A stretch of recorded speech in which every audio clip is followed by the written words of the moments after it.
All right, so this lecture is recorded for those of you who won't be here today due to the football game, or if you just happen to be absent like Davis.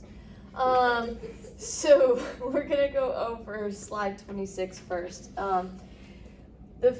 These two questions are really good conceptual questions, in the fact that they're trying to connect like concentration and pH and what that means, right?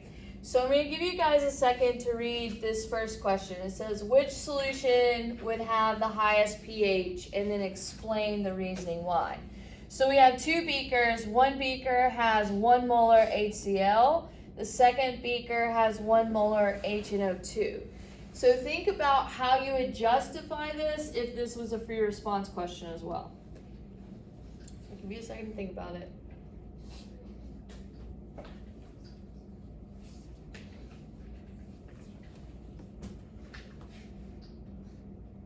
So which of these do you guys think will have the highest pH?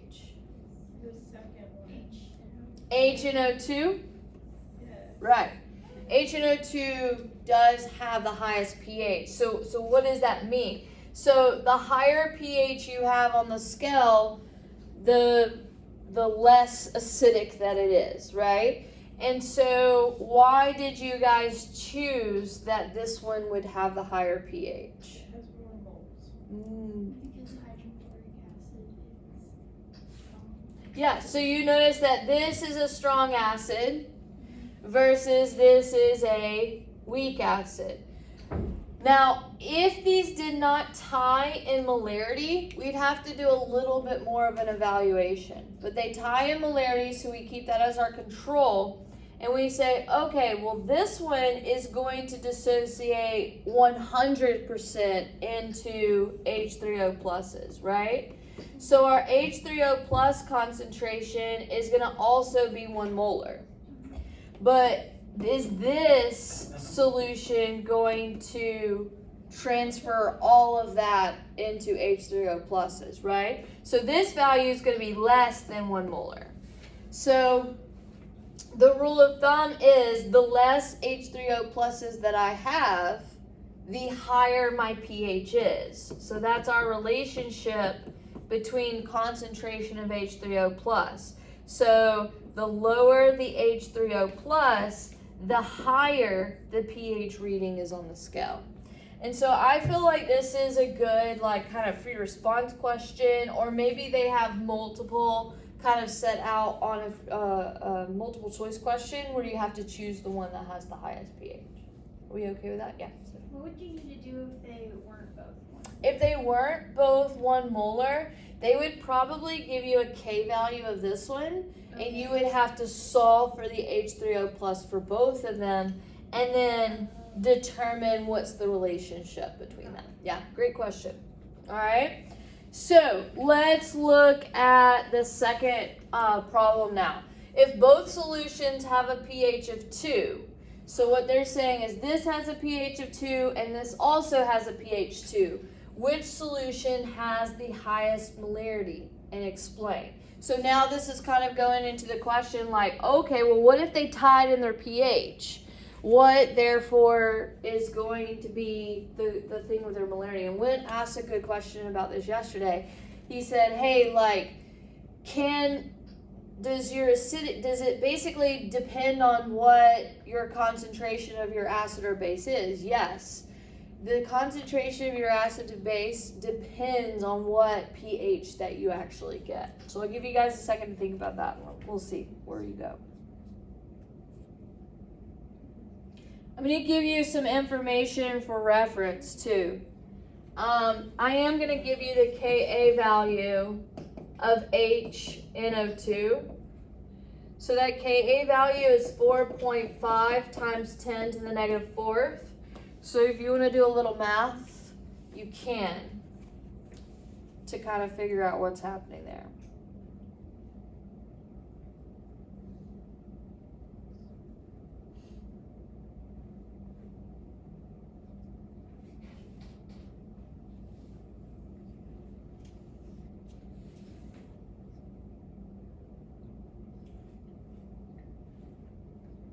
Alright, so which one do you think will have the highest molarity?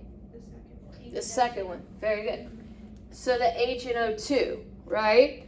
So how can we put this in terms of math, right? So if they both have a pH of 2, then what does that mean that their H3O plus concentrations are? They're equal. They're equal, right? So their H3O pluses concentrations are equal, and it's actually 1 times 10 to the negative 2, right? Because we take 10 raised to that negative power of the pH. So if this concentration is 1 times 10 to the negative 2, then what does that mean that this HCl's concentration has to be? Also 1 times 10 to the negative 2, because it's 100% dissociation, right? Now, because this is not 100% dissociation, what does that mean in terms of its molarity? It has to be higher. Very good. Its concentration has to be higher than 1 times 10 to the negative 2. So therefore, that concludes that that has to have the highest molarity. So are we seeing how the relationship is if we compare a strong versus a weak species on how H3O plus concentration works with pH, first of all? And then it is possible for a strong acid and a weak acid to have the same pH. What does that mean? That means that the weak acid will always have a higher concentration if they are the same pH. And so those are some important concepts that I feel like could be asked on the AP exam. So how do you guys feel about that? We okay? All right, good deal. All right, so we are now going to transition to salts. So far we've learned how to take the pH of strong acids. We've also learned how to take the pH of weak acids and bases, right? So now we're going to learn how to take the pH of salts. Now, what we have to realize is by chemistry definition what a salt is. Now, when you think of the word salt, you're probably like, oh, we're working with NaCl only. In chemistry, a salt is any ionic compound.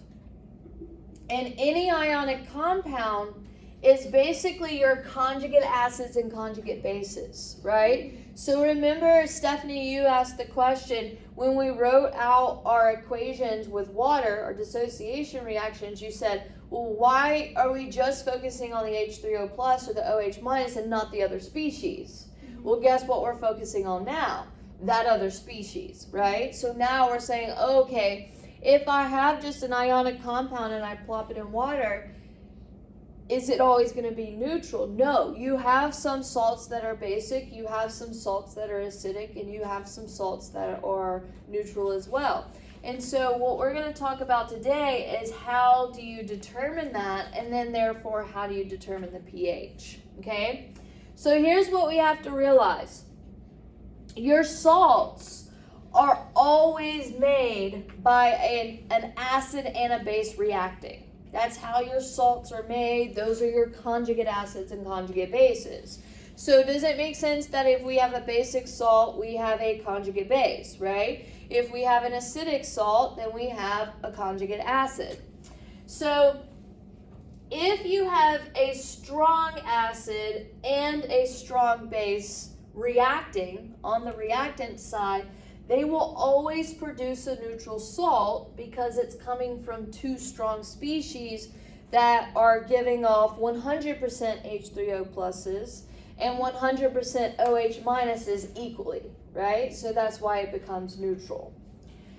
If you have a strong acid react with a weak base in a reaction, it is always going to make an acidic salt. So here's an example of an acidic salt. You see its pH reading is less than 7.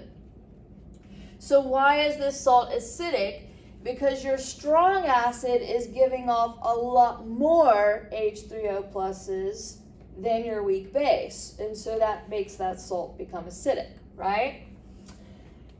if I have a weak acid react with a strong base, then that is going to make a basic salt. And there's an example of a basic salt there. So why is that salt basic? Your strong base is giving off 100% of the OH minuses, where your weak acid is only giving a little amount of H3O pluses, so that a large quantity of OH minuses supersede and then makes that solution basic.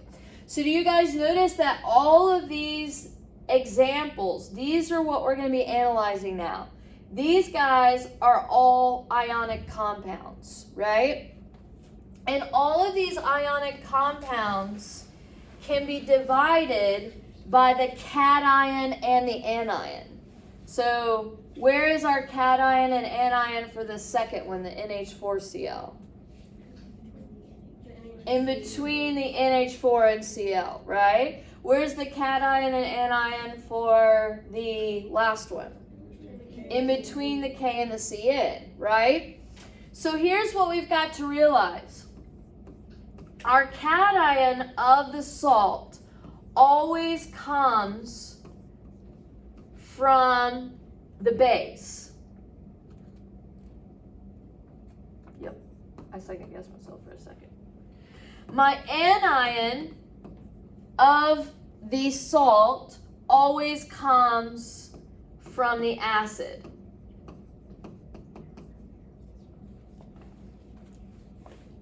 All right, so look what I did here. I said, okay, Na is my cation because it's the positively charged thing, right? Therefore, it came from the base that reacted here. That base, I just tack on an OH at the back end, right? So that base is NaOH, okay? My anion, which is my negatively charged thing, always comes from my acid. So my acid is the H plus, right? So you see how we're thinking of like the conjugates of all of these, right? So my acid here is HCl, yes. For the neutral one, why do we tack on an OH? Because you said that not all bases have an OH at the end. So when do we know when to throw in the OH? When we know is when we have like ammonia or methylamine or something like that. Okay. I think someone knocked on the door. But it's neutral. Yeah, so it is. But we don't have an OH when you have to. So here's what we have to understand. So, hey, how are you, Rain? Okay, so we have to understand how these guys were produced, right? So we're basically trying to figure out how this stuff got made, right? What's wrong? Yes. I don't want to ask you because you're filming. No, that's fine. Okay, so this comes from NaOH plus HCl reacting. So what will our two products be?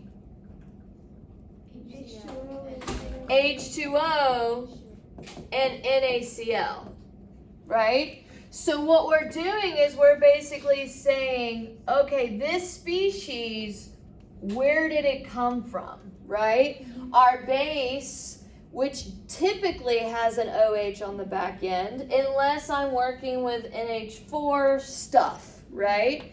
Anything else will have an OH to it, right? And so we're basically saying, all right, what OH base or what HCl acid or what H acid forms this particular salt, right? So we're working backwards from that.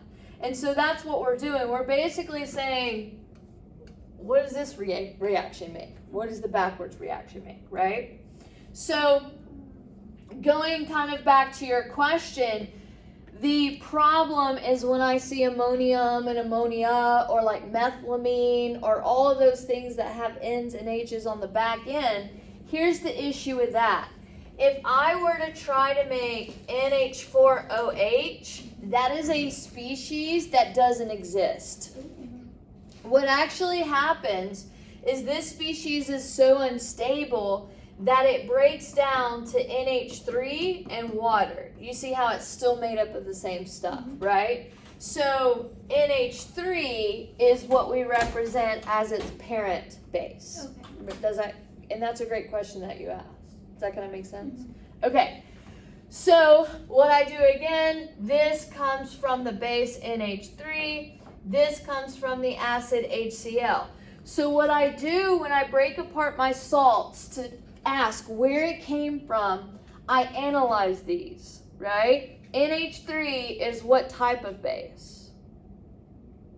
Weak base.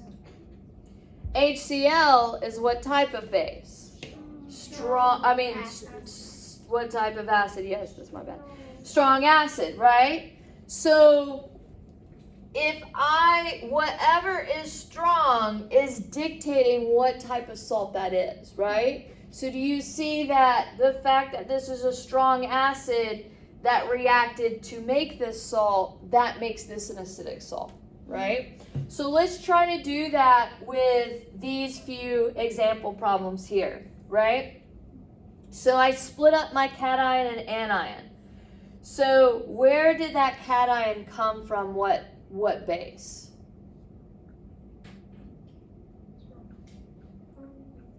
So what would the base form be? KOH, right? What would the acid of the anion be? HBr. So you see how I'm just thinking through what did that come from? I'm basically guessing what these two reactants are. So now we further analyze what type of base specifically is KOH. No. This is where you're kind of screwed if you don't know your strong versus weak, okay? KOH is a strong base, okay? What about HBr? What type of acid is that? Strong acid, okay? So since this is a strong base and a strong acid reacting, they're going to be giving an equal amount of H3O pluses and OH minuses. That makes this salt right here neutral. Are we okay with that? All right. Let's look at, we already did that one. Let's do K and CN. So K comes from what base? KOH. Y'all seeing how we break this up? CN comes from what acid? HCN. All right. So KOH specifically is strong base. HCN specifically is weak acid, right? So what type of salt would this be then? Basic salt, because the strong base is going to be releasing more hydroxide ions in the solution than the acid part giving H3O pluses. So my OH minuses will be greater than my H3O pluses in that solution. All right. Let's do one that I don't see on here. Let's do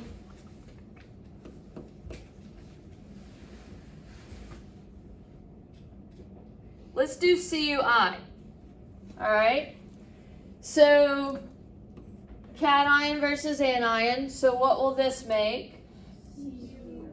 CuOH. What will this make? HI. All right. What type of base is CuOH? Weak base. Weak base. Good. What type of acid is strong acid? So what this means, when the HI and the CuOH react, the HI is going to give off way more H3O pluses than this guy OH minuses. So that is going to result in an acidic salt there. Are we okay with that? How do y'all feel about predicting if it's acidic, basic, or neutral? So every cation receives an OH. Every cation receives an OH. The exception to that is if your cation is NH4 or if it's like methylamine or something like that. It will break down into one less hydrogen. Yes. Like in the reaction you wrote at the top, Why did you not add H2O like we've been doing? Like with This the is looking at, this is not a dissociation reaction. This is called a neutralization reaction, which we haven't talked about yet, but that's going to be in our part 2. Okay. So these are not dissociation reactions that we're looking at. It's neutralization reactions where we don't have just the base and water or just the acid and water. It's like an acid and a base that's not water that is reacting with each other. So all salts will be this kind of reaction? Yes, exactly right. All the salts will be as a result of those type of reactions. Okay. Yeah, great question. Anything else? Well, Is it always like spaces on the left? yeah, because your cation always comes from the base. Your cation is always going to be on the left because that's the thing that's positively charged. And your anion always comes from the acid because that is the negative thing in your compound. Does that kind of make sense? All right. So just predicting if it's acidic, basic, or neutral, like that's fine. But sometimes you'll have to justify and prove that with an equation. So I want to start with this species here, the NH4Cl. So analyze that, NH4Cl. What type of acid do you think that is and why? What type of salt do you think that is and why?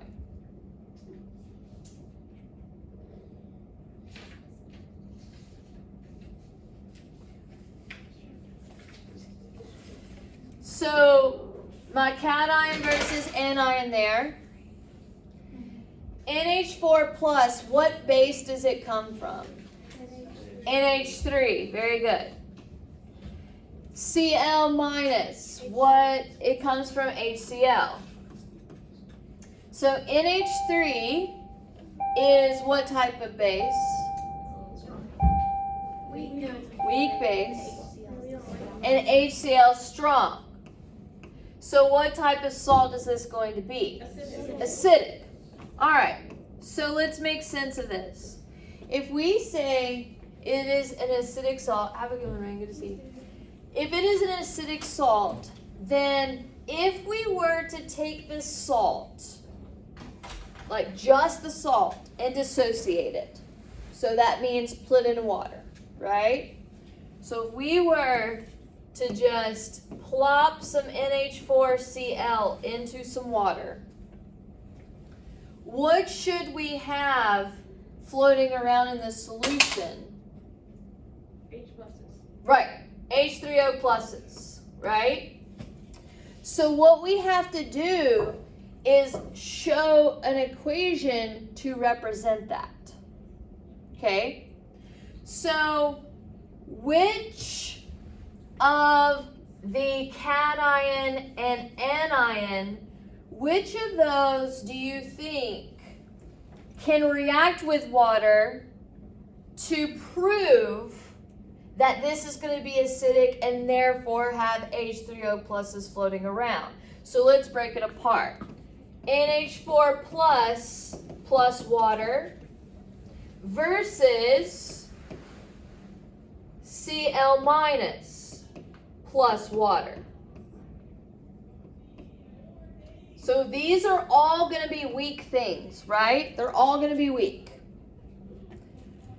So what do you think our reaction is going to be if I react NH4 plus water? Uh-huh. Plus H3. Wait, hold up. Yeah. Wouldn't it be H3O plus.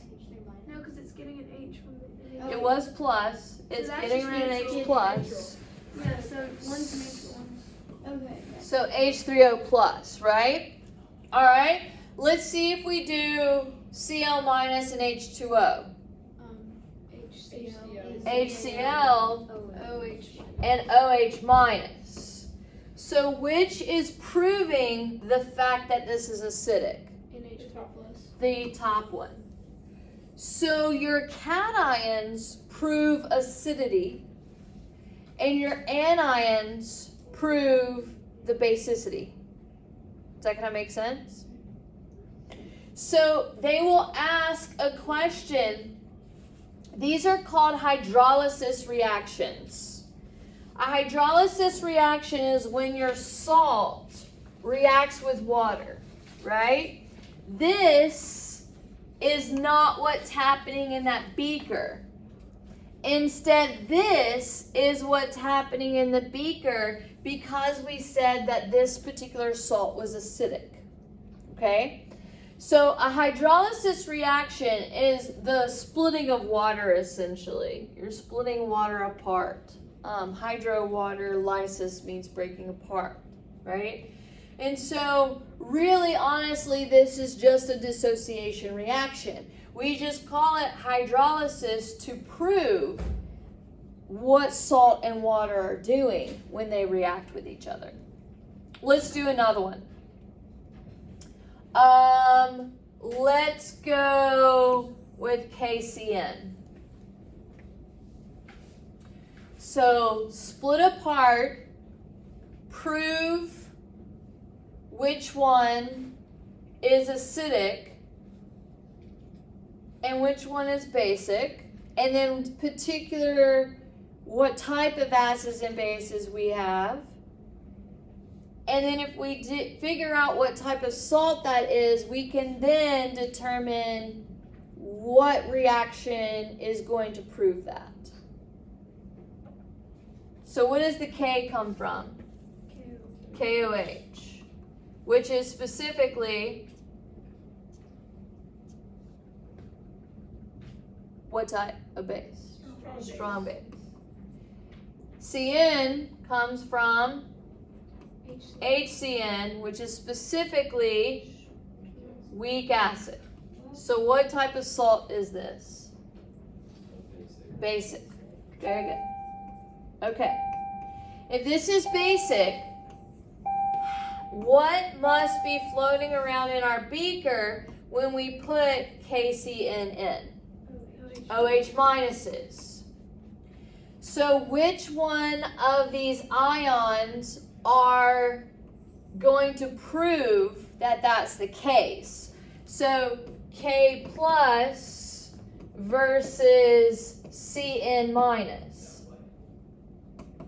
If I have K plus plus water versus Cn minus plus water, which one of those is going to be the one that produces my OH minuses? The Cn minus. Very good. So Cn minus, the H is going to go here. So HCN plus OH minus. So what do you guys notice is the trend when we prove if the salt is acidic or basic? Which ion proves that the solution is basic? The anion. So your anion, let's write this as a rule. Your anion of your salt proves that your